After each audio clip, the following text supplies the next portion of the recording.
propose que, comme vous avez 5 tables et qu'il y a 5 temporalités, qu'à cette table-là, on mette le passé, à cette table-là, on met le futur, ici, on met le présent, là où vous êtes, on met l'Uchronie, et ici, on va mettre multiple.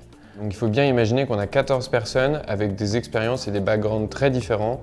Ces gens-là, on va les faire converser et créer collectivement une série. Donc je viens avec un atelier de world building qui a été d'abord l'idée de faire émerger ces consensus avec des débats mouvants, des tours de table, des sortes de speed dating un peu des uns et des autres pour trouver des terrains d'entente.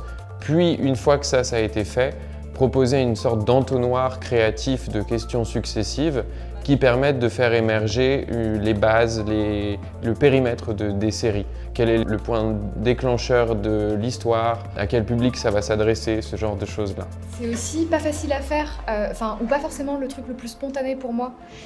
Et comme on est dans le cadre d'une formation, c'est l'occasion de pas chercher forcément à performer, mais d'être un peu moyen, voire de se planter, faire des erreurs et apprendre comme ça. Du coup, c'est chouette à tester et je pense qu'aujourd'hui, on a besoin de pouvoir rire et aussi d'humour et que c'est chouette de le faire dans ce cadre-là.